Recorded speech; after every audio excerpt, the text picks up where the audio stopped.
We were going to go to Germany and have this experimental treatment. I'd had a PICC line in my arm for 5 months, getting weekly IVs. It was costing $5,000 a week just for that. There's so many people that have tried everything. Ending your life isn't an option. I started the Casey Skudin 343 Fund with access to safe, supported psychedelic journeys. A tree fell on our family's vehicle when we were driving, and it killed my husband. The significance of the number 343 is that's the number of firefighters that died in 9/11. It is also the time my husband died.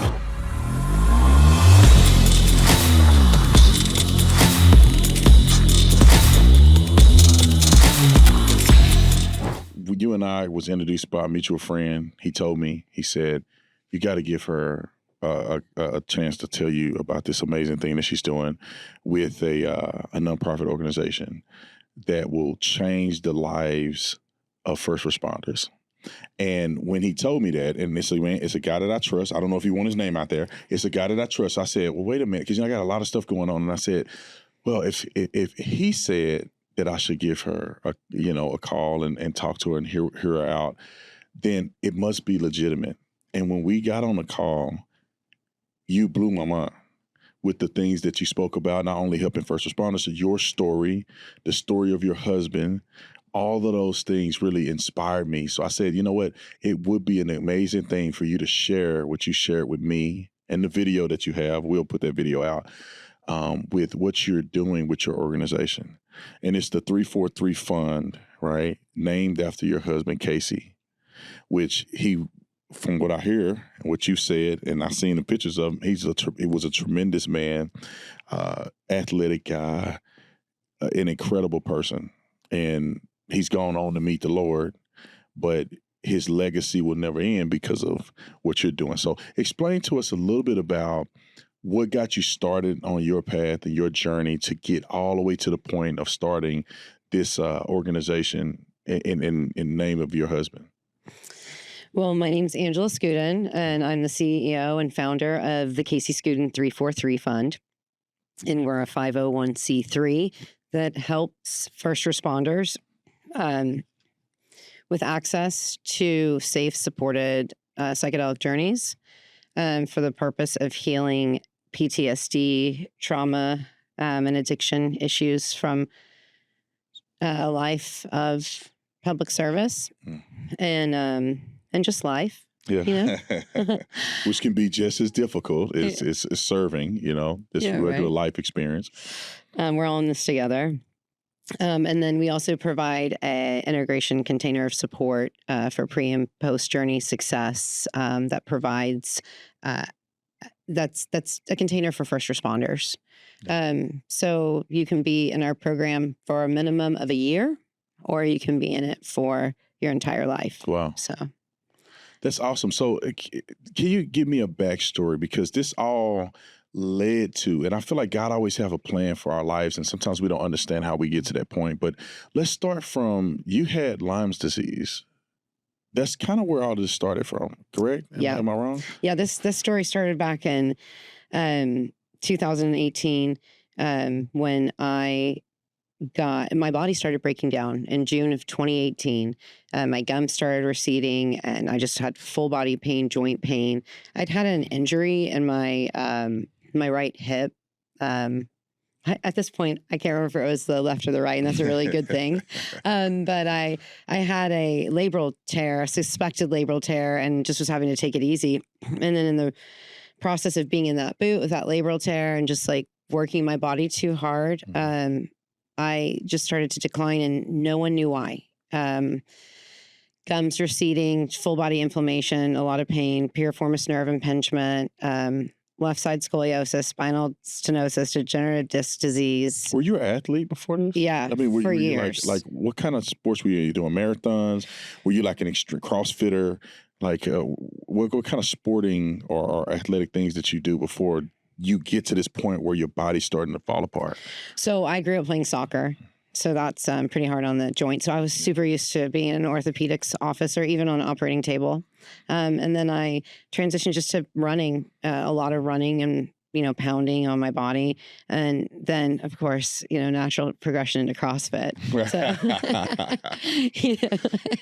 had to go destroy myself there, with my ego and lifting too much and whatnot. But when I started the breakdown, there's just kind of like, oh, you have the body of a 37-year-old or however old I was at the time. And I just thought, they're like, oh, you power lift, like this is what you get. You Olympic lift, this is what you get. So I kind of had that conversation going for me too.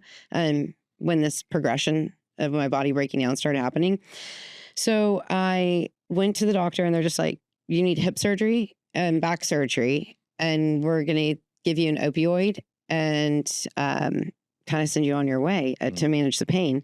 And I had way more pain than just in my hip and my back. So I started asking questions and started going to specialists to figure out what's going on. And even it was trying to deal with pelvic floor dysfunction. Like literally the whole body was breaking down. Brain inflammation. I had a heart condition. So I'm running to all these doctors and they tell me I have fibromyalgia. And they're going to give me some Cymbalta, I believe it was, and I'll need to be on this. And whenever I was getting a prescription back then, I would say, oh, how many days do I have to take this? I'll be better, right? And they're like, oh, no, you're going to be on this for the rest of your life. And you'll have to deal with it because when stress invades your body, you'll flare and you'll get full body pain. And that made sense to me because that's how I was living. But what didn't make sense to me was the diagnosis of fibromyalgia with what the rest that was going on in my body. So I ended up getting a side effect from that medication. I got Tourette's and had to get off of it pretty quick, which the doctor explained, oh, that's a side effect, but I've never had that happen to anyone before. Goodness gracious. It was a blessing in disguise because I started researching anything that I put in my body from that point forward to see what the side effects were. And these weren't good. And it was going to be a long history of me being stuck on these, addicted to these, and I would be dependent on them forever. And I'm not the type of person that wants to be dependent on anything forever because it sounds scary to me when we live in a supply chain based society. Right. So I wanted to try to find a way out, a different way. And I started researching and waiting on the surgeries and taking different blood tests and kind of having to fly around the country to get a proper diagnosis. And I ended up in California and I saw a specialist there and I was diagnosed clinically with I believe Bartonella, which is a Lyme disease co-infection, and something called Morgellons disease, which is why my body was looking the way it did and I had open sores all over my body that wouldn't heal for months. Oh my goodness. Months. So I had broken down to the point where I was covered in head to toe. I went from working out every day, like being an active mom, running a business. My husband's a New York City firefighter, so he's on 24s and I'm holding it down at home with the kids and whatnot, to being bedridden, sores all over my body, head to toe, handfuls of hair falling out, and losing 7 teeth, and the ability to put any makeup on my skin or anything, just anything I had a reaction to, and full body inflammation fluctuating 50 pounds in 2 weeks just from the inflammation in my body.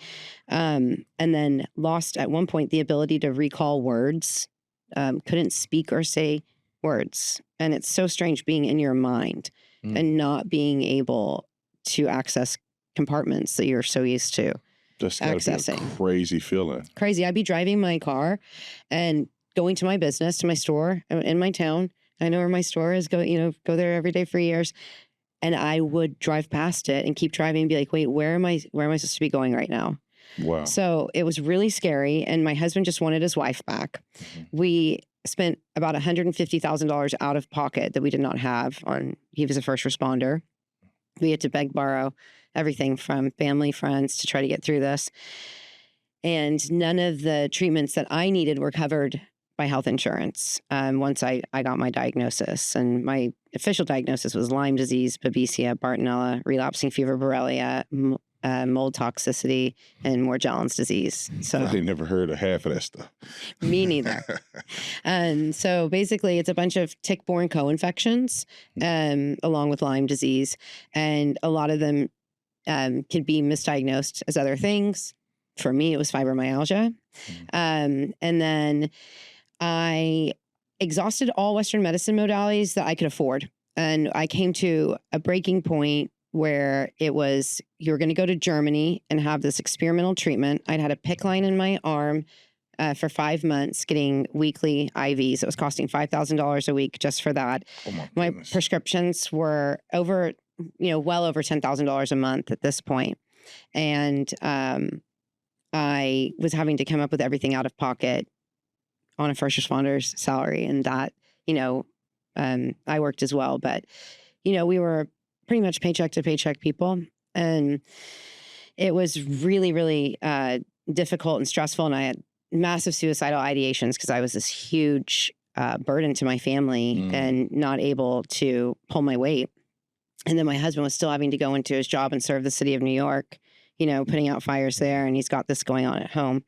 So it was go to Germany and get this treatment where they give you a fever of 107 and hope it kills what you have going on. But it wasn't going to kill some of what I had going on for sure.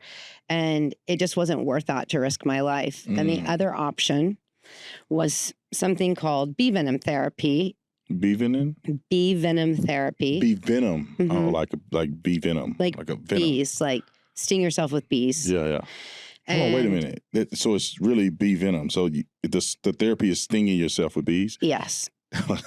It's crazy. How do they do that? Do right? They just leave you in a room with a bunch of bees and they sting you? Or they take the venom or whatever the stinger from the bees and then they administer it through an IV or something? Or yeah, so great question. Crazy.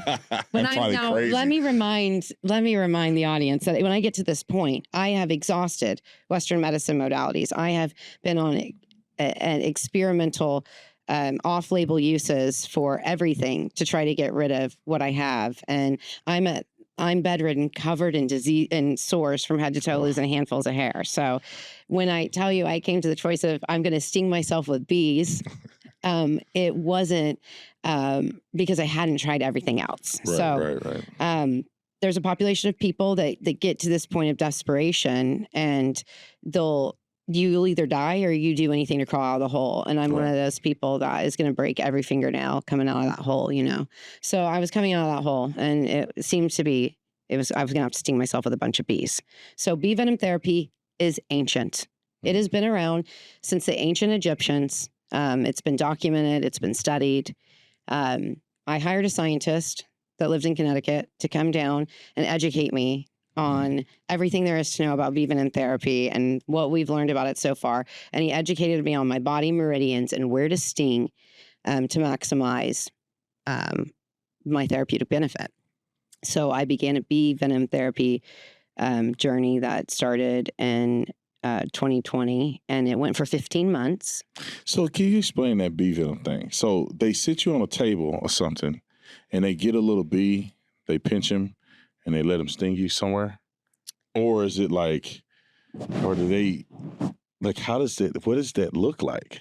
I'm going to show you, but... I mean, it's kind of interesting. They have a little bee, like a little cage full of bees in there that's just ticked off, ready to sting anybody, and they pick one out and they find a spot on your body and they push them on you. I think I've seen this somewhere. I think that's how they do it. Is that how they do it? They press the bee against you, and then once it sting you, it's kind of how. I'm gonna show you how they. I gotta see this. This is interesting. I've never heard of it, but obviously I know that people do it. But I'm like, how do they actually do this? This is you? That's my husband and I. Oh, that's your husband right there. Yeah, and he's stinging me with bees. Oh, he do exactly what I thought. They take it and they do it like that? Yeah. Does it hurt really bad, or is it? Because a bee sting hurts really bad. But maybe if you expect it, it's coming and it's an isolated spot. So does it still even hurt? if you expect it and it's coming and it's in an isolated spot, it still hurt. It hurts so bad. Oh my goodness. It's one of the hardest things I've ever done in my life. And I oftentimes get through life thinking about being in therapy. Really? Yeah, like, would I rather do this, just do this, or would I rather have to do Venom therapy again? How many bees do sting you at? So it was when I first started the therapy, you work up. You don't just go rogue. Yeah, so this is a process. You order hives. You need 2 separate ones. And I used a place in North Carolina called Pollen Peddlers, beekeepers. Oddly, I don't know if oddly or not, but the woman she had Lyme disease when she got into beekeeping, and I don't believe she knew about the therapeutic benefits of it. And then she just couldn't do her other job because she was debilitated with Lyme disease. And then now she runs this thing, and all the people with Lyme disease go to her. And she's an amazing person. And she has a place called Pollen Peddlers in North Carolina. You order online. They come UPS. Wow. You can give them a little CO2 cartridge that'll make them sleepy, and you transfer them into the hive. And we kept these hives warm in the room, and you give them bee candy, and you feed them and water them and everything, and you cohabitate with bees in your room for a little bit. Yeah. So the bees do die when they see you, and that's it was difficult for me in the beginning to sacrifice all these bee lives for my life, and maybe I was just looking for an excuse to not sting myself with bees also, but it was something that I thought about. But bees were put on this earth by God to work. Right. And it seems to be to work for humanity, to work for the planet. And this was one of the ways. They have a 2-week lifespan. So they're here for 2 weeks to maximize their life. And I thought about, if these bees are working so hard, to regenerate me in my life, then what a gift from the life of 2 weeks that they came here for, on top of everything else that they accomplished too. So I saved all the bees in a jar, and then I went and released them into nature when I was finished with it, with their stingers, just as a thank you to God, really, just for bringing this to my attention, because it ended up saving my life. Bee venom breaks down everything in your body. I worked up from 10 stings every 3 days to 19 to 26 stings every 4 days. And I would go from the back of my neck, sometimes in my face, I would have to do stings, all the way down to my feet. And it breaks down everything, good, bad, indifferent, and then it rebuilds it. And that's the beautiful thing about being in our precious human bodies. We can regenerate ourselves. So with the combination of bee venom therapy and psychedelics, I was able to get off of all the thousands of dollars of prescriptions. That's great. Stave off back surgery. Still haven't had a hip surgery. Do not have any hip or back pain today. And not be sick or need to see a doctor for a medical reason in over 5 years now. So Wow. Yeah. Psychedelics is one of those things that's like a very sensitive thing to people today, because there's a lot of misinformation out, but it's a lot different than it used to be. I think back in the day, if you took a psychedelic, you considered to be a crazy person, or you at a party trying to have a good time. But now I see more and more people who are talking about psychedelics, especially out here. I'm on the Joe Rogan show. A couple of my friends have done Ibogaine. And it's another one that I had a dream about. What's the other one? Not ayahuasca? Ayahuasca, where people throw up and poo on themselves. Did that really happen? They throw up and poo on themselves. They do on themselves. Do they? Is that what happens? Is that every time or sometimes? Like, I heard that, like, you get in a sleeping bag and you take it and you just violently throw up and do it on yourself. Who's your friend? I just heard. Now, I don't know if he told me that I think he did Ibogaine, which is not the same. It didn't have the same reaction. Yeah. But for some reason, I heard somebody was saying that ayahuasca, is it true or no? Could that happen to a person? It could happen. Is it frequent? I personally have never been in an ayahuasca ceremony and seen anyone throw up and not make it in the bucket. You're given a bucket at an ayahuasca ceremony. I am not a big vomiter, and I've sat with ayahuasca 8 times, and really? Yeah, and I've probably half I've thrown up, just once or twice, nothing too So bad. it's not like where people are just like some exorcism where people are taking in and people are throwing up over here, pooping in the blanket, and they screaming and running around. And it's not something like that. It's more extreme. You have your wits about you. For the most part, you can get up and go to the bathroom, or get some assistance. It can be intense. Ayahuasca is very intense. Ibogaine's intense as well. But you're not completely gone from yourself. Right. So now with a substance like 5-MeO DMT that we were talking about, you're completely gone. DMT? 5-MeO DMT. 5-MeO DMT. Is there different DMTs? Mm-hmm. Yeah. See, so which psychedelics did you take on your journey? Like, you said with psychedelics be stinging. What were the psychedelics that you started with? Like, did you start with Ibogaine or something like that? Or did you start with ayahuasca? Or was it something else that didn't involve you having to go to a ceremony or something? So I started my healing journey with psychedelics with a substance called Iboga, which is the root bark that the substance Ibogaine is made from. So my psychedelic journey was incredibly haphazard the way that I did things. There wasn't a system in place like I've created today with the Casey Skudin 343 Fund where I could go through as a first responder's wife and have a support system. I had a guy from California come with this root bark to my house with 3 other girls that I knew that were trying to heal from various things.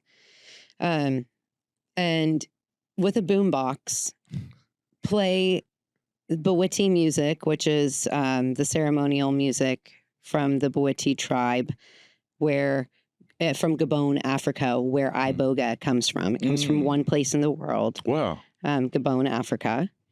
And the Bawiti tribe are the people that hold that medicine. So we have them to thank. And through, even at professional service providers, they'll play this music.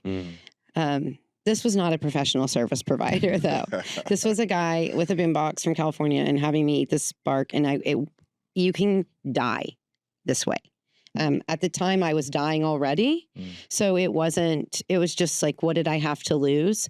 But I would caution anybody, living room psychedelics are not safe, and it's not a proper support container, and it needs to be done, especially something like Iboga or Ibogaine. It either needs to be done with a tribe in Africa, and if you can't access that, then you need to be doing it in a medical setting.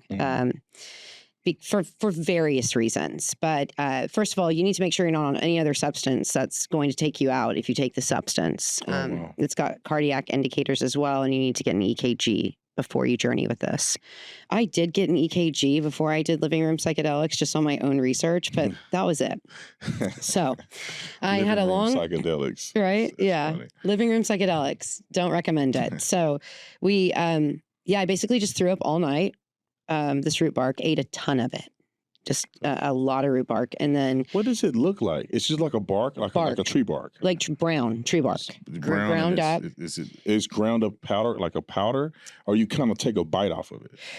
The way I did it, it was in capsule forms. Oh, the okay. bark So you ground up and then put into the capsule forms. And you just swallow and it'll dissolve in your stomach. It's Correct. not something you put in the capsule and you chew it. No. Okay. Now, to my understanding, when you're in with the tribe, you chew it. You just eat it, and there's no capsules there for you. That makes sense. So it's probably disgusting. It is a very bitter taste. So it's bark. Right? It wouldn't taste good. 20% of the population sees nothing when they journey with Iboga or Ibogaine.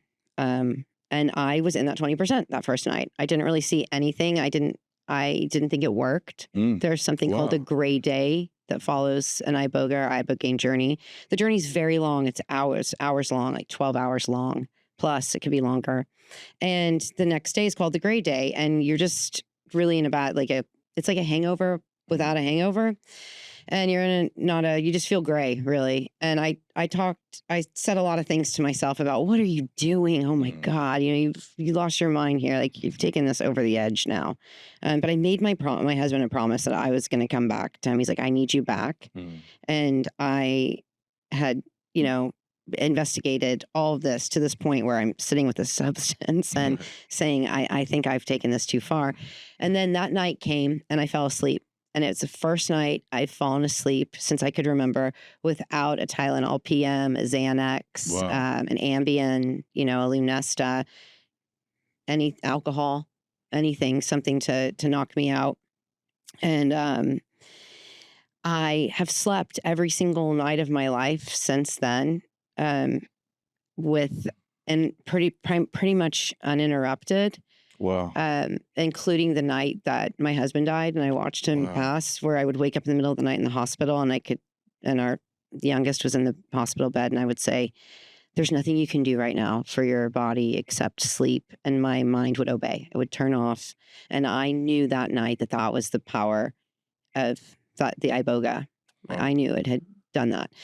So from a medical perspective, if you can't sleep, you can't heal. So I was stuck in that with my disease where I couldn't sleep, I couldn't heal.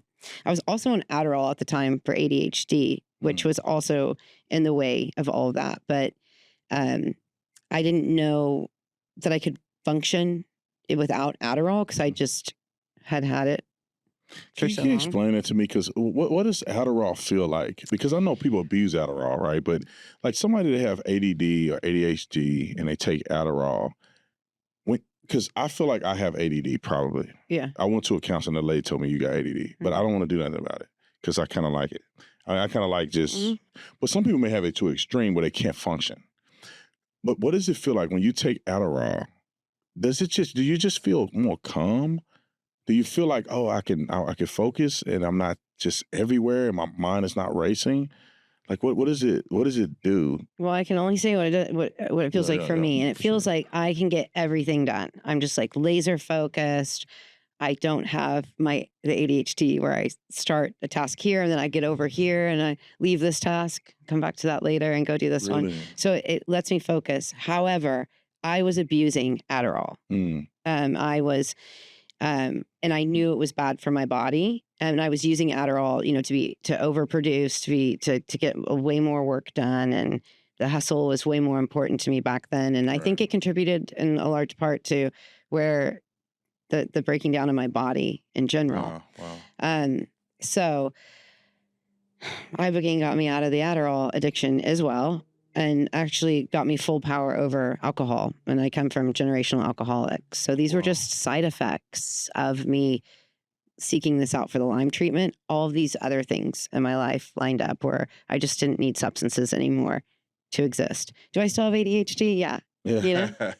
But, I would rather microdose with psilocybin to stay focused. I mean, half of Silicon Valley is doing that, and they've been doing it for years. So then take Adderall, or give myself an NAD plus injection. This is where you get to psychedelics, you're taking the bee stings, and now you're on a journey of saying, this is my healing process. Now that I've kind of discovered that this is a natural way to do it and not over medicating. And so you get to that journey. Now, how do you get from that journey to your husband's tragic situation?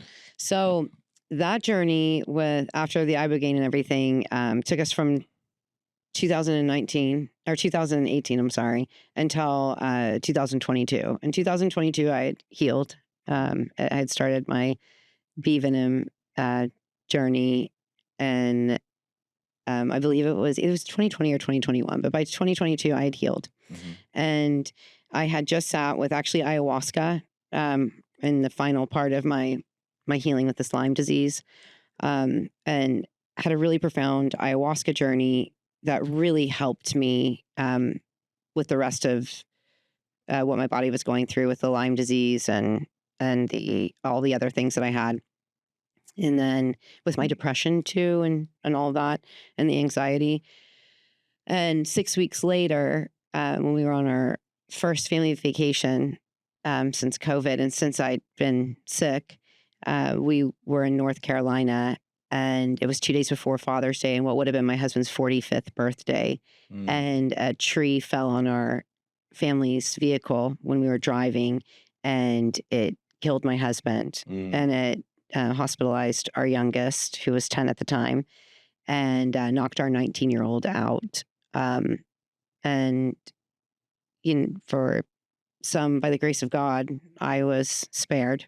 And when you look at the vehicle, it doesn't look like anyone should have been spared in that vehicle. Wow. I ended up having a third person experience, which I didn't know what it was when it was happening at the time. So it's so interesting because it really made me learn that people who do go through near-death experiences or really traumatic experiences are terrible witnesses as to what really actually happened. Yeah. And I learned that because I had recorded the entire thing on my phones. I was recording the drive, and we were going to see an old historic house. And when we pulled onto the property, the driveway was really pretty. And I had everything on video, and what happened after as well, and what I was saying to my husband. And it was nothing like what I recalled at all. Immediately after the incident. No.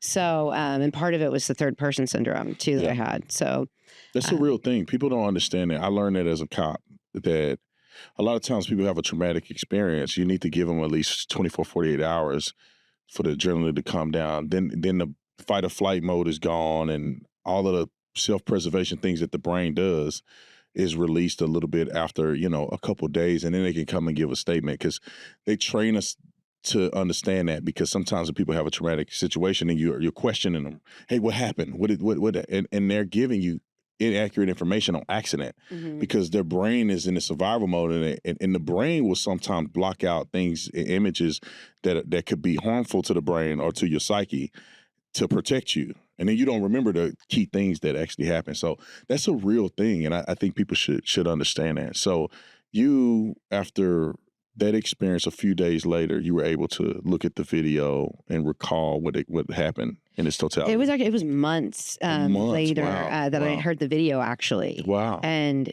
I had a completely different version in my head as to what had happened. It's so interesting, our lives are all just compilations of stories that our mind tells us, And for me, I had a completely different story, and you couldn't have told me if that video wasn't there, that it went any other way, but obviously it did. Wow. So that was crazy. But when I was at the scene, I remember that when the first responders showed up, and I was in complete shock. And what you said about the body doing what it has to do, I was shaking. The bottom half of my body was shaking. And I later learned, animals in nature will shake if they're attacked, shake off the fear. And my body had essentially been attacked by a tree falling on it, and it was shaking to release that adrenaline, that fear. So I thought it was super interesting, to your point about what the body does after trauma. But when the fire department showed up, they said, "Your husband's still alive. Don't give up hope." And I looked at him and I said, my husband is a New York City firefighter. Don't blow smoke up my ass. Yeah. Like this, you have a chainsaw in your hand, sir, and you need a crane to get this 4,000-pound section of this tree had fallen on him. And all the air in his balloon deflated when I said that with those words, as soon as he realized this was a first responder. Oh, wow. And they were just beside themselves, all the first responders, even the ones that weren't at the scene. They got me through everything. The Asheville, North Carolina first responders and fire department specifically was so good to my family and handled everything. And that I went back often through this journey and thought about how different my life would have been if I wasn't the wife of a New York City police or firefighter. And I can't say that wrong. The wife of a New York City firefighter, FDNY firefighter. I would have had a much more difficult time if I was a private citizen. And you know what? It should be that way because our first responders give us so much. At that scene, those guys took home what happened to us that day. And in my life, that's the tragic thing that happened to me, right? Those guys have everybody's most tragic thing that happened to them embedded in their psyche and compartmentalized somewhere in their body. And it comes out in some other manner in their lifetime. And they're doing us a public service by dealing with our worst days and our biggest nightmares. But it is taking a major toll on them and the lives of their families. So in that spirit, when my husband died, my husband was a 2-time medal earning FDNY firefighter for 16 and a half years, part of FDNY surf rescue. He was in the FDNY mentor mentee program. Wow. An ocean lifeguard for over 20 years, a CrossFit coach, a triathlete, and just this mountain of a man, and just an example to live by. You could depend on this man. And he would save lives casually. He saved our neighbor's life a few months before he died. The guy fell down the stairs and was slumped over and was a big guy, so he'd restricted just his airway. And my husband got him down the stairs and gave him CPR and saved the man's life. And this was just a Tuesday. We would be on vacation, we'd be on the beach in Mexico, and I'd be sitting there and he'd be like, "That guy's drowning." And I'd say, "How do you know?" And he's like, "I know when someone's drowning." I'll be like, "Are you gonna go get him?" He's like, "Not yet. I need him to know he's drowning before I go get him." And then he would run out and go get the guy and come back. And it was just a regular vacation. It happened more than once. So we're talking about somebody that was put on this earth, to be a helper and to save lives. So I had found out, culminating with his death, all this information about psychedelics. I made him a promise that I will come back to you. And I did. And in the moment when that happened, he dies. And I thought, this cannot be over. So I took what I had learned and seeing that there's this huge need. Nobody cares for these first responders. Nobody talks about their mental health. Our war ground, when you're a police officer, is where you serve. Their war ground is here. When you're serving in the military, you go off to war and you come home, and this is your safe place. When you are a first responder, especially a police officer, you're oftentimes working where you live because you want to make your community safer. Your children are living here, your families are living here, and this is the community we care about. Well, that's also gives you a different lens when you're driving around. Yes. And I'm sure, Yeah. I think I talked to you when we first met, and I was just here with my homeboy. You let him in yesterday. Josh, we rode Baker, which is a 2-man unit, a few times. We worked on the police department. We were in the same squad. And we were recalling how when we go to Tucson, because Tucson is very special to me, and because I went to college, I became a man in Tucson. But being a cop, for some reason, a Chick-fil-A at Oracle is like the most horrible place to probably be, because we had so many people die there. Somebody got murdered there. A guy hung himself in front of the Chick-fil-A. And then the one that I remember is a 80-mile-per-hour car hitting a light pole right in front of Chick-fil-A. So some people, they go and they see Chick-fil-A and they remember their first date, or they remember the first time it opened. And we see a fatality that happened there. He went to a car where a guy hung himself right in the Chick-fil-A parking lot on the tree.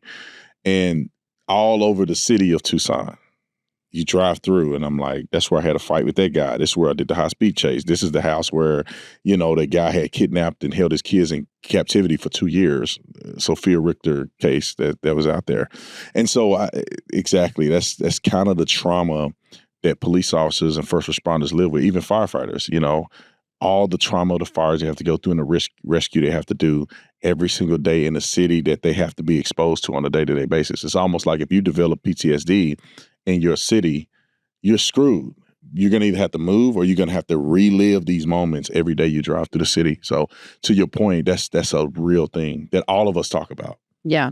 And it's not fair. That's just overlooked, and it's just supposed to be part of what you absorb in your life and how you live. Not so much. We can't keep bad things from happening, but we can resolve the trauma within ourselves when we see bad things or when bad things happen to us. So no one was helping the first responders. My first responder, who I had this whole future plan and this whole life for, and the story in my head, that was all over. And I didn't want, his life saving to be over. So I built this organization to fill a need for first responders, PTSD, trauma, suicidal ideations, addiction issues. Over half the people that we serve are misusing substances prior to entering our program.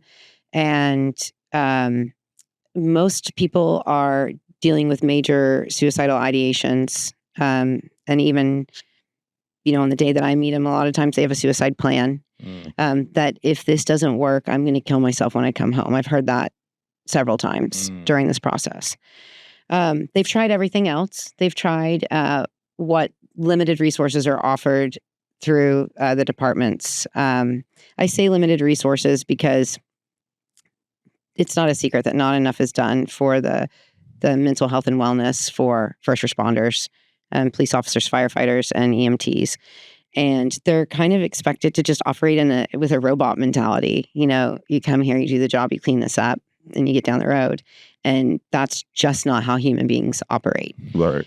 So we have found, so what I did was I took my husband's entire life insurance policy, $750,000 upon his death, and I started the Casey Skudin 343 Fund. The significance of the number 343 is that's the number of firefighters that died in 9/11. It is also the time my husband died. He died at 3:43 p.m. on June 17th, 2022. So we've saved over 100 first responders so far. We're going on 2 years of our organization, and we've built a world-class integration program that gives our first responders a coach first that will be with them for a year. It gives them a breathwork instructor that teaches them how to use their breath as a tool for stressful situations. And then it gives them spousal support, spouse or partner support. We do meditation on Monday nights, just kind of a yin meditation sound bowls that anyone can log on to via Zoom. And then we do 2 integration calls during the week for them to jump on either on Tuesdays or Saturday mornings. And then we've got a breathwork program on Saturdays that's free to access, as well as an integration manual that's just full. It's dedicated to first responders for first responders. And it's just works from everything of telling them, getting in touch with their emotions to starting to cultivate mindfulness, tells them what breathwork techniques to use for upregulating their nervous system, for downregulating their nervous system, talks about self-care practices to maybe start implementing in their lives. That'll be new tools like infrared sauna and cold plunge therapy. That's huge with a lot of our guys. HBOT, chiropractic care, acupuncture, all sorts of stuff. That's interesting. I love that you have that book as a resource, because a lot of times people don't have the complete care that they need. They get involved in a system, they rush them somewhere to get the crescendo, and then they're off on their own to their own devices. But with you guys getting a coach to start with, they help you through the journey, at least for the first year, you going through Ibogaine, right? And that could be one if that's a resource that they need. And then afterwards, they come home and they have an opportunity to continue the journey with a guide that can help them through the process and probably remember some of the things that they've been taught. Because a lot of times you need it to be reiterated. Because I've had plenty of times, being a police officer, you go through the academy, you learn all this stuff. And then when you get on the road, you're like, well, wait a minute, I don't remember nothing I just learned. And so sometimes going through a process and then having something to remind you of these, the stay in rhythm and the process that you went through to keep that, like a visible reminder is very helpful. Yeah. So that's all in here, just to kind of be like, hey, where are you? What do you need? And then in the back of that, because we know how much first responders love having planners and schedules, we put in just a little Wow. a check mark system where you can hold yourself accountable and give yourself a gold star. I was wondering, I saw it, I said, that'd be cool if you could put a star there. Yeah. That's so awesome. we actually, a police officer, an NYPD counterterrorism officer came up with a gold star system for this program. That's good. It's a good visual reminder too. Yeah. So, so we've had a lot of, this has never not worked. So you mentioned Ibogaine. That's our number one grant request is for Ibogaine, 5-MeO, DMT. The Ibogaine is made from the Iboga compound. And it's, you don't have to eat any of the root bark. You just take a few pills. We work with a medical facility down in Tijuana, Mexico, called Ambio Life Sciences. And they go through a rigorous pre-medical screening process. And they're given 1 dose of Ibogaine and 1 dose of 5-MeO DMT. And there's been published studies that show that Ibogaine regenerates matter in your brain. So we're talking about, regenerative health that can help police officers with the TBIs from gunshots. A lot of the SWAT officers are dealing with that. And really just give them and their families a better life. So if we can have, if 54% of the people going through our program are active duty, and you're getting an active duty person off of devices that they're using to get through life, alcohol, and freeing them from their cycle of mental torture, and then they're getting back out there in the community, that is a much better police officer. 1,000%. And it's like a no-brainer for a city. Do you work with departments or anything like that? So we don't work. So we work more with unions, and we get support. Like we have support from the Fraternal Order of Police in Oregon.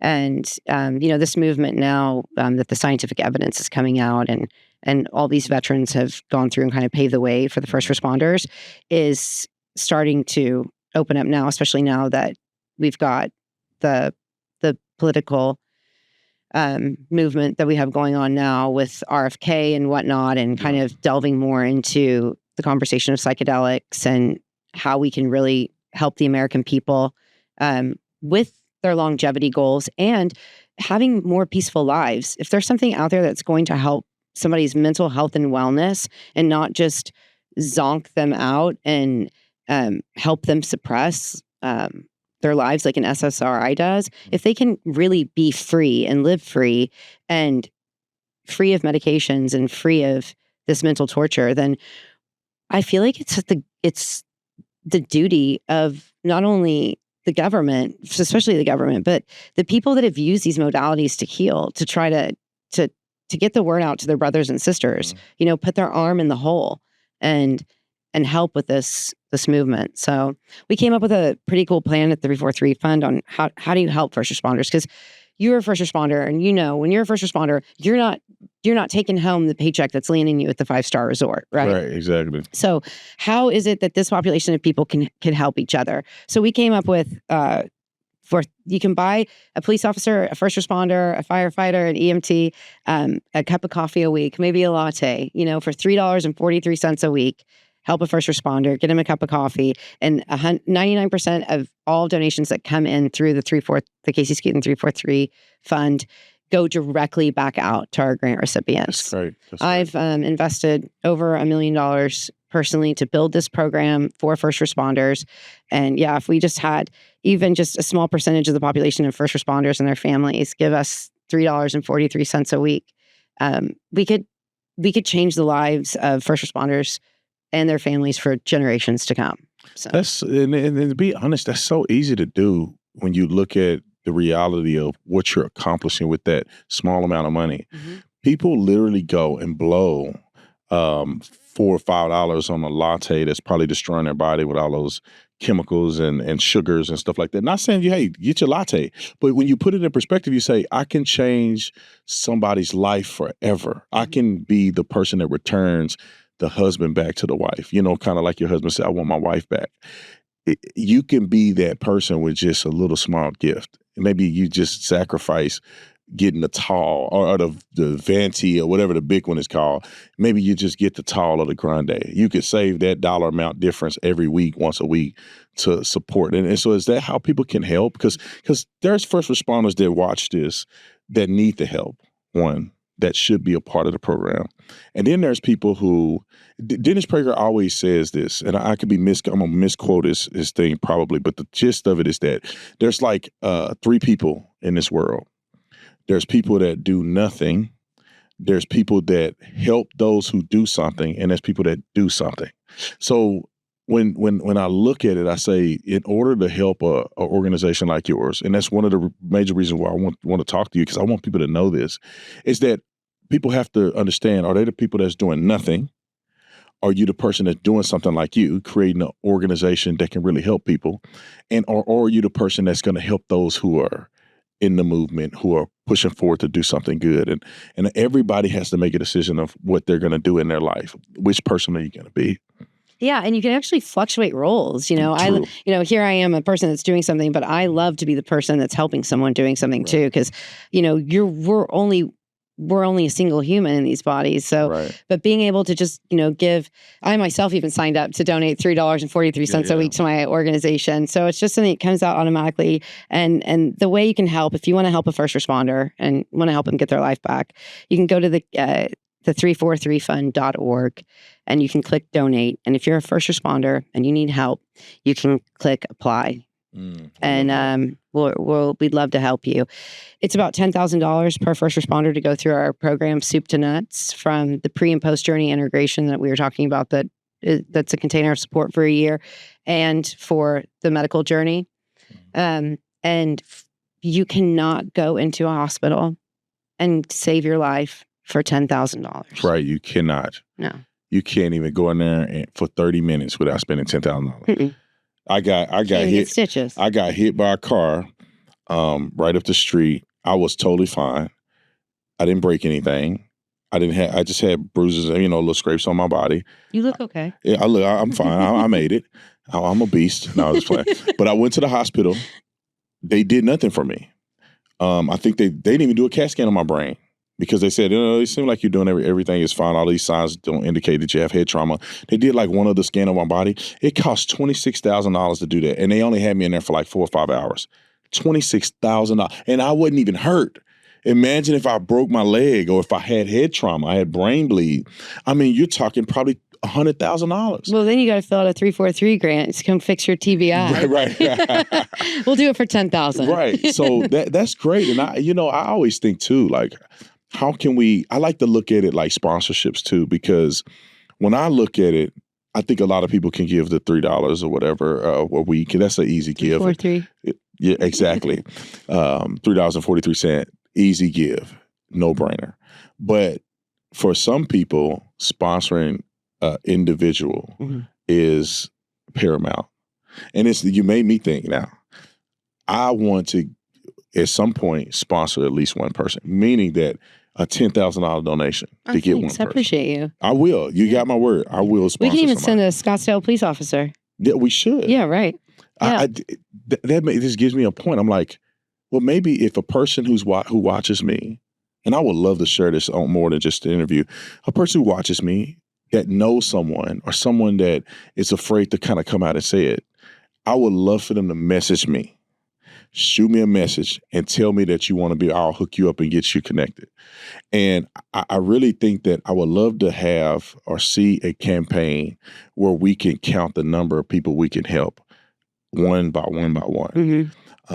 Because I know people who need this.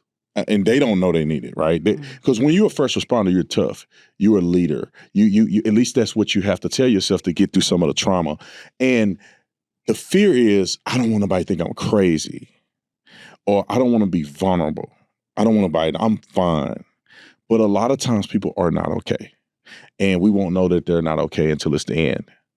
I had a really good friend of ours. We interviewed him. Nick, you weren't with me yet. A gentleman, he was a Navy SEAL, Mike Day. I interviewed him. Really good friend of mine. He definitely had PTSD from the war. I think he got shot like 26 times at once. You know, a lot of them hit his armor. He watched his friend die in front of him.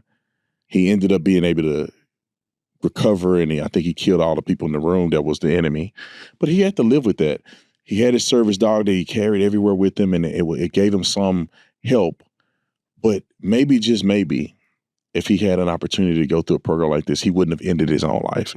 I think he ended his life 2 years ago, and it was very horrible to see, because I just talked to him. He was, he struggled, but you just had hope and faith that whoever he was talking to was helping him get through it.